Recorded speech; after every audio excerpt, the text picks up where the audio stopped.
নমস্কার, আমি দেবযানী। আমার চ্যানেলের আরেকটি নতুন ব্লগে তোমাদের সকলকে স্বাগত।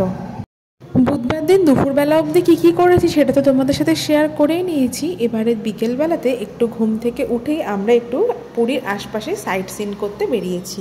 আর তোমাদের তো আগেই দেখিয়েছি আমরা যে হলিডে হোমটায় আছি সেটা থেকে কিন্তু সমুদ্রটা ভীষণই কাছে, কাজেই মেন রোডটা একদম আমাদের হোটেলের সামনেই বলা যেতে পারে। তো এখান থেকে আমরা একটা অটো বা টোটো বা একটা ম্যাজিক গাড়ি ঠিক করছিলাম যাতে আমরা সবাই মিলে একসাথে সাইট সিনে যেতে পারি। আর এই যে এখানে আমাদের এবারে গাড়ি ঠিকও হয়ে গেছে।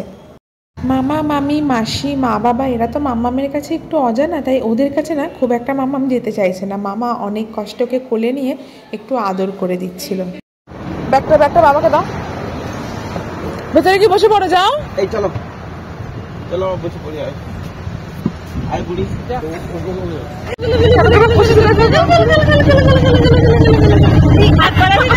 ওই যে ঝুল্লিগুলোকে ধরছে।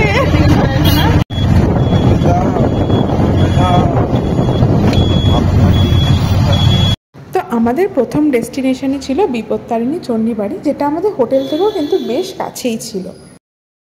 দাদার সঙ্গে হাত ধরে ধরে হেঁটে হেঁটে যাচ্ছে আবার বাবারই। ও মা, হাঁটবে না, হাঁটার মর্জি নেই। আমার গরম লাগছে, গরম না, জামাটা পরে বেশ ভালো লাগছে না, ছোট্ট ছোট্ট জামা। দেখো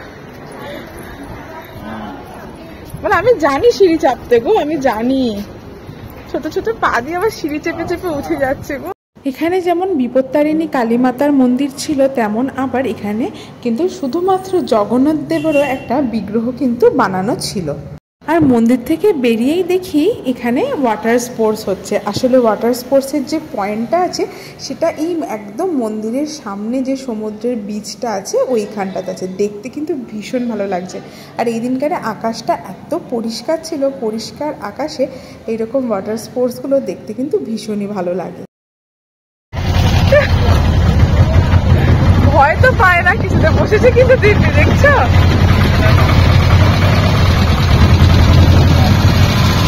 অসুবিধা হবে বাবা।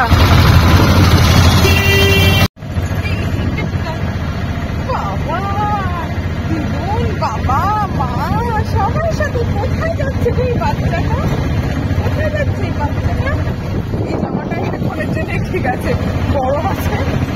এবার আমাদের নেক্সট ডেস্টিনেশন ছিল গুপ্ত বৃন্দাবন। এই জায়গাটা এত সুন্দর, মানে এত কালারফুল মূর্তিতে ভর্তি যে তোমাদের কি বলবো। হাতি থেকে শুরু করে গরু, ছাগল, হরিণ, ইভেন দেখো ঠাকুরেরও এখানে মূর্তিগুলো ভীষণ সুন্দর কালারফুল আর ভীষণ সুন্দর আকৃতিতে তৈরি। এই যেমন ধরো গণেশের মূর্তি বা ধরো জগন্নাথ দেবের মূর্তি, এগুলো সবই ভীষণ সুন্দর। আর দেখো এইটা হচ্ছে গরুর দেবের মূর্তি। এত সুন্দর গরুর দেবের মূর্তি কিন্তু আমি কোথাও সেভাবে দেখিনি।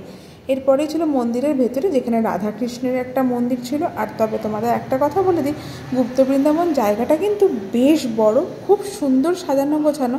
অবশ্য বেশি লোক হয়ে গেলে না একটু কনজেস্টেড মনে হতে পারে, কারণ আর ভেতরের যে রাস্তাগুলো আছে না সেই গলিগুলো একটু সরু সরু।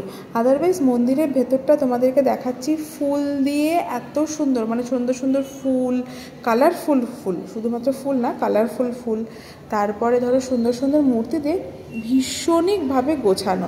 এখানে দেখো একটা রাসলীলা হচ্ছে, সেরকম একটা স্ট্রাকচার বানানো আছে। এটা দেবী মহালক্ষ্মীর মূর্তি এখানে বানানো আছে, মানে অজস্র অগন্তি মূর্তি। আমি তো বোধহয় সব কিছুর ভিডিও এখানে করতেও পারিনি। আর প্রত্যেকটা মূর্তি এত সুন্দর দেখতে যে তোমাদের কি বলবো। আর দেখো এখানে মহাপ্রভু শ্রী চৈতন্যের কত বড় একটা মূর্তি বানানো রয়েছে।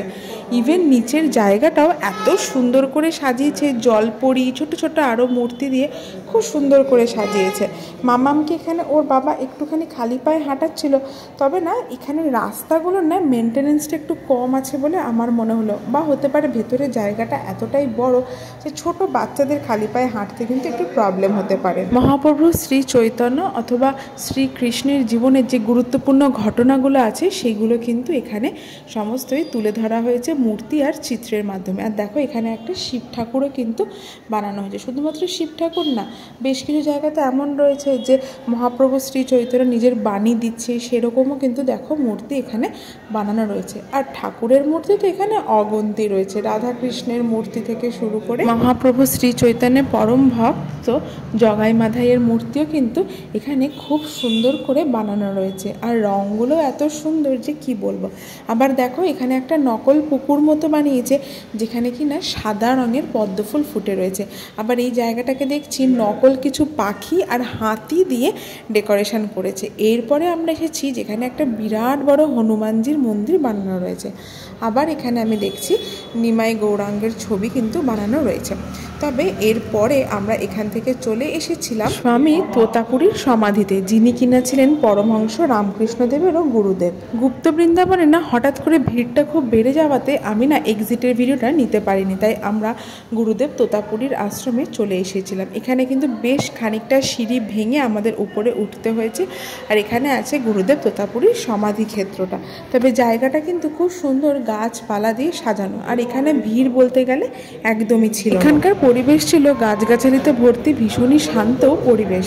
অন্যান্য টুরিস্ট স্পটগুলোর চেয়ে আমার এই জায়গাটা অনেক বেশি ভালো লেগেছে, মনে হয়েছে অনেকটা বেশি নিরিবিলি। আর এখানে না মানে গাছগাছালিতে এত ভর্তি ছিল, বিশেষ করে এখানে কাজু বন এত ছিল যে হনুমান বাঁদরে একদম গিজগিজ করছিল জায়গাটা। এইখানে তোতাপুরী বাবার একটা এইরকম মূর্তি বানানো হয়েছে। আর এর পরের আমাদের গন্তব্যস্থল ছিল ওঙ্কারনাথ মন্দির। জানো তো এখানে না 108খানা শিবলিঙ্গ আছে। তো প্রথমে ঢুকতেই দেখছি এরকম একটা বিরাট বড় নন্দীর মূর্তি বানানো আছে। আর জানো তো একটা জিনিস খেয়াল করে দেখলাম, এখানকার সমস্ত মন্দিরগুলোই খুব সুন্দর সুন্দর মূর্তি আর কালারফুল, মানে কালারফুল ডিজাইনে ভর্তি। যেমন দেখো না এখানে ঢুকতেই ভেতরে এই যে মন্দিরটা আছে, এই জায়গাটা কত রকমের সুন্দর সুন্দর মূর্তি আর ছবি, পেন্টিং এই সমস্ত বানানো কিন্তু ছিল। তবে 108টি শিবলিঙ্গ ছাড়াও এখানে শ্রী গণেশের মূর্তি, তার সাথে ভগবান বিষ্ণুর যে বিভিন্ন 10 অবতার হয়েছিল তারও বিভিন্ন মূর্তি কিন্তু এখানে ছিল। এখনো অবধি যে কটা মন্দির দেখেছি তার মধ্যে এই মন্দিরের আমি দেখলাম জায়গাটাও বেশ বড় আর সাজানোটা অনেক বেশি সুন্দর। আর দেখো কি সুন্দর রাম, সীতা, লক্ষ্মণ, হনুমানের মূর্তিগুলো বানানো আছে। আর এইটা জানো তো শিব পার্বতীর মূর্তি এখানে বানানো ছিল। আর এই জায়গাটাতে না মানে ওই যে হালুয়া প্রসাদ হয় না, সেই প্রসাদ বানিয়ে বানিয়ে সবাইকে দেওয়া হচ্ছিল। প্রসাদটা খেতে এত টেস্টি ছিল। আর চলো এই যে দানবের মতো মুখটা বানানো আছে, এই মুখটা দিয়ে ভেতরে ঢুকলেই আমরা 108খানা শিবলিঙ্গ এখানে দেখতে পাবো। অবিশ্বাস্যভাবে এখানে 108খানা শিবলিঙ্গ এমনভাবে পরপর পরপর বানানো আছে, মানে দেখতেই এত ভালো লাগছিল তোমাদেরকে কি বলবো। জানো তো আমরা তো নীল ষষ্ঠীর দিনকারে পুরীতেই থাকবো, তো আমার মাসি বলছিল যে এইখানে যদি আমরা জল ঢালতে আসতে পারি তাহলে খুব ভালো হয়। কিন্তু মুশকিলটা হচ্ছে আমরা যে হলিডে হোমে থেকে রয়েছি সেইখান থেকে না এই জায়গাটার ডিস্টেন্স অনেকটা, তাই হয়তো আসতে পারবো না। তবে যদি আসতে পারতাম সত্যিই কিন্তু খুব ভালো হতো। দেখো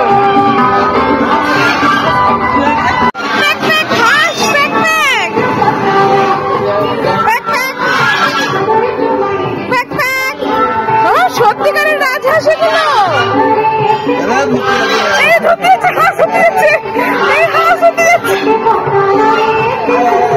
চলে যাচ্ছে রাজহাঁস।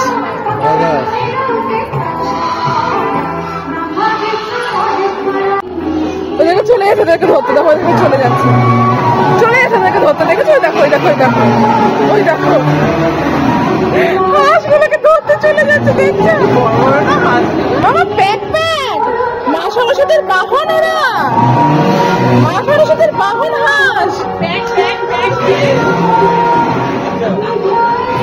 Pack pack pack. শ্রীকৃষ্ণের সুন্দর এই মূর্তিটার নিচেই ছিল এরকম সুন্দর একটা মাছের অ্যাকোরিয়াম। আর সব থেকে অবাক কাণ্ড জানো, এই অ্যাকোরিয়ামটা আমরাও বুঝতে পারিনি, এটা কিন্তু মাম্মাম দেখে চিনতে পেরেছে। আসলে এটার সামনে আমরা ছবি তুলছিলাম আর তখন এখানে মাছগুলো তো কিলবিল করছে, ও সেগুলোই দেখছিল। আর এর পাশেই ছিল রাধাকৃষ্ণের রাসমঞ্চ বা দোল মঞ্চ। দেখো রাধাকৃষ্ণ এখানে বসে দোল খাচ্ছে। আর এইরকমভাবে সমস্ত মন্দিরগুলো দর্শন করার পর আমরা ধরেছিলাম বাড়ি ফেরার পথ।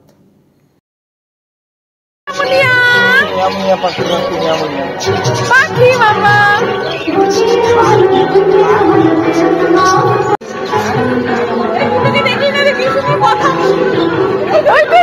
কথা বলছে ওরা, মামার সাথে কথা বলছে তো ওরা।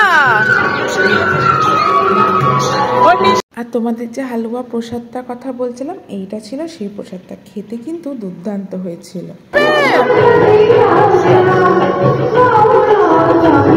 সিংহর সাথে ছবি তুলছে।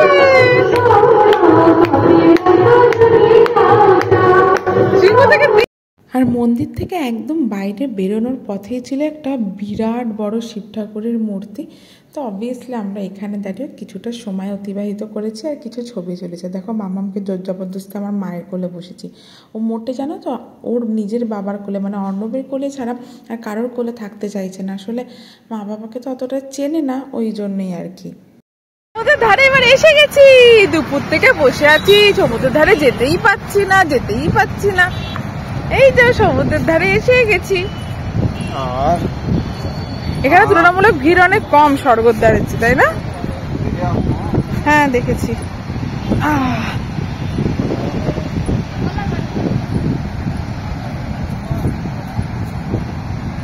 মা বলেছিল মারা এখানেই আছে। সাইট সিইং করতে করতে বেশ সন্ধে হয়ে গেছিল, তাই আমরা এবার চলে এসেছিলাম সোজা সমুদ্রের পাড়ে। এখানে বসে বেশ কিছুক্ষণ হাওয়া খেয়ে আমরা আমাদের হোটেলে ফিরে যাব। সন্ধেবেলাতে সমুদ্রের পাশে বসে চপ মুড়ি চা খেয়ে এরকম হাওয়া খেতে কিন্তু দুর্দান্ত লাগে, বলো? কাউকে বসে পা দুলাচ্ছে দেখো মা।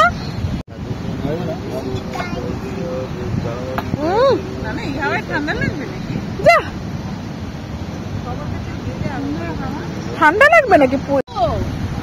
কোথায় যাবে তোমরা? বসে বসে বাবা মামাম সমুদ্রের পাড়ে বসে বসে পা দুলাচ্ছে গো। কেমন করে বসে দেখো ঘন্টুর মতো।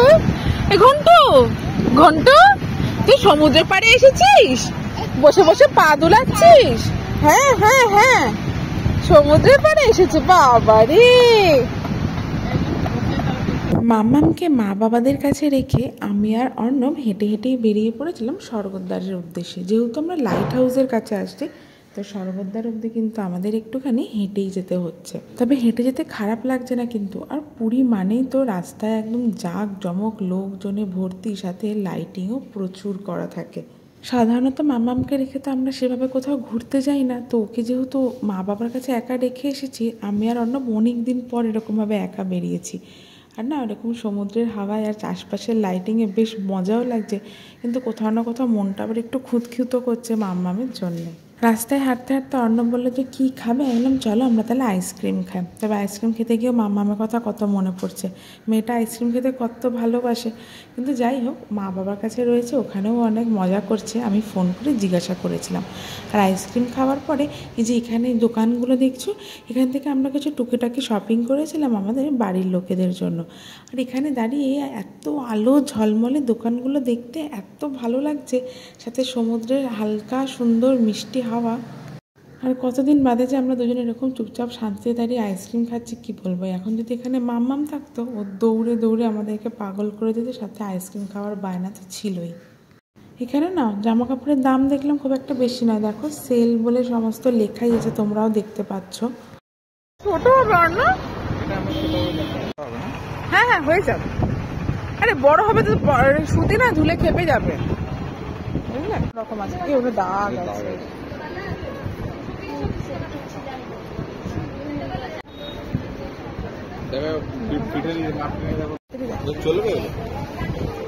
দেখে নাও তাহলে। আমি কেনাকাটা হবে আর বার্গেন হবে না তা তো হতেই পারে না। যাই হোক, সবার জন্য কেনাকাটা করে আমরা একদম চলে এসেছিলাম মূল স্বর্গদ্বারের সামনেটাতে।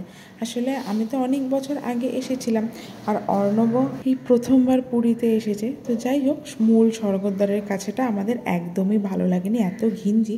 আর এই দেখো, এটা হচ্ছে ওই নরসিংহের দোকান, যেটা কিনা সবচেয়ে পুরনো আর সবচেয়ে ট্রাস্টওয়ার্দি গজার দোকান। এখান থেকে গজা আমরা কিনবো, তবে বাড়ি ফেরার সময় তো এখান থেকে গজা কিনে নিয়ে যাব। আসলে দিল্লিতে তো আমরা এরকম গ্যাঞ্জামময় পরিবেশের সামনেই থাকি, তো এইখানে ওই জন্য যখন এই সমুদ্রের পাড়ে নিরিবিলি গেস্ট হাউসটা আমাদের বুক করা হয়েছিল, আমাদের কিন্তু মনটা খুবই ভালো হয়েছিল এখানে এসে। তো এই জায়গাটা শপিং করার জন্য বা এই সমস্ত গজা টুকিটাকি জিনিস কেনার জন্য খুব ভালো, কিন্তু থাকার জন্য একদম মানে এত বেশি ঘিঞ্জি, জাঁক জমক, লোকজনে একদম ধাক্কাধাক্কি যে কী বলবো। যাই হোক, এরপরে আমরা আমাদের হোটেলে ফিরে এসেছিলাম। আর হোটেলে ফিরে আসতেই কাল আমরা যে মন্দিরে পুজো দিতে যাব, সেই পান্ডা ঠাকুরও আমাদের কাছে চলে এসেছিলেন দেখা করতে।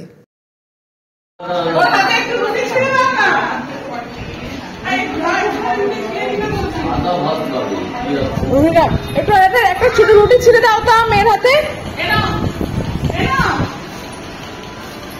রুটি রুটি রুটি দে, রুটি দে। আর হাত মুছিয়ে লাভ নেই, কিছু বলবে না, শুধু খাওয়ার বেলায় খা খা খা খা।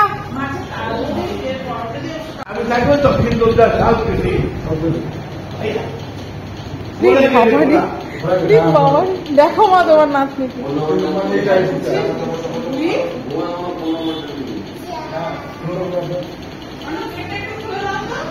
আমি দাঁড়াচ্ছি তুমি খুলে দাও।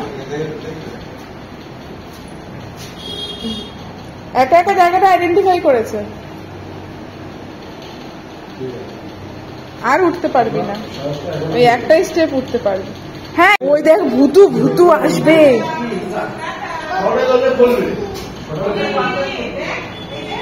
তোমার একটা একটা করে স্টেপ বাড়ানোর চেষ্টা করছে, ওই দেখো ভয়ও পাচ্ছে। দেখতে পাচ্ছ তো এখানে এসে মামামের মজাটা। এই জায়গাটা তো এত স্পেসটা বড়, ওখানে সারাক্ষণ খেলে বেড়াচ্ছে। তারপর আবার মাঝখানে যে সিঁড়িটা আছে, এটা দিয়ে যে উপরে ওঠা যায়, ও নিজেই এটা আবিষ্কার করেছে, করে এটা দিয়ে সমানে উপরে ওঠার চেষ্টা করছে। তাহলে চলো, আজকের মতো ভিডিওটা এখানেই শেষ করছি। কাল সকালে মন্দিরে পুজো দিতে যাব, যদিও মন্দিরের মধ্যে ফোন অ্যালাউ নেই, তবে তোমাদের সঙ্গে মন্দিরের যতটুকুনি শেয়ার করা যায় শেয়ার করব। সকলকে টাটা।